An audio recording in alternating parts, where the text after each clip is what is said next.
En 5 mois, il y a plein de choses qui se sont passées depuis le concours.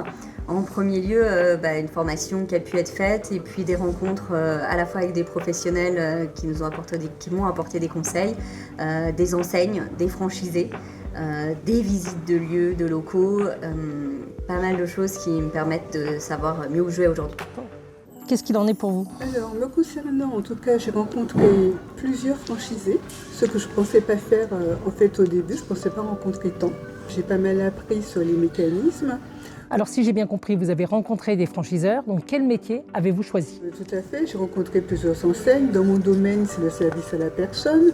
Et c'est comme ça que j'ai fait mon choix dans le multiservice. Pour ma part, j'étais très partante au départ sur commerce de proximité, épicerie fine, chocolaterie. Et à un moment donné, je me suis dit pourquoi pas le running aussi. J'ai rencontré du coup différentes enseignes pour me renseigner sur le mode de fonctionnement, m'immerger aussi une journée dans chacune des deux activités pour me rendre compte de est-ce que ça me plairait et je me projette aussi par rapport à mon rythme de vie, par rapport à ce que je souhaite pour mon futur professionnel. Grâce à ce concours, vous avez pu bénéficier de conseils pour l'étude de marché, le business plan, le financement ou encore le choix de l'enseigne. Est-ce que ces conseils d'experts vous ont donné confiance et vous ont aidé dans vos choix et vos décisions?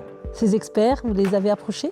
Oui, bien sûr, je les ai approchés. Ça a été clé, particulièrement la personne qui s'occupe des DIP. Ça m'a permis de mieux choisir, de mieux savoir ce que doit contenir un DIP, puisque c'est le contrat qui va nous tenir pendant tout le temps de la franchise.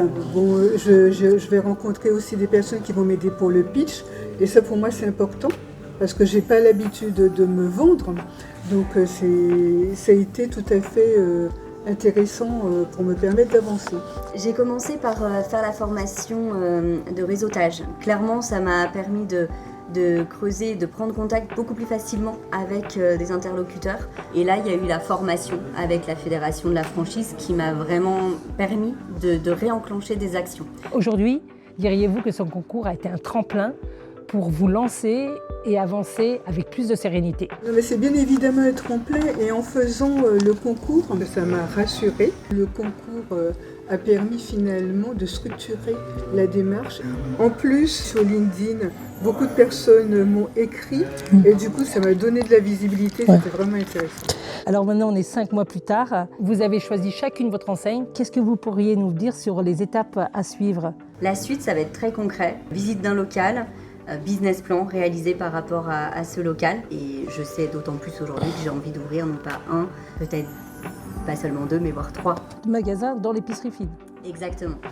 Pour moi, la suite, c'est études de marché, business plan, bien entendu. Et puis aussi rencontre des prescripteurs. Pour moi, c'est un peu ça. Merci en tout cas Cyrielle et Hélène pour ce partage. Et si vous aussi vous êtes intéressé par la franchise, rendez-vous sur le site reconversionenfranchise.com et pour la prochaine édition du concours Un métier, une enseigne, fin janvier 2026.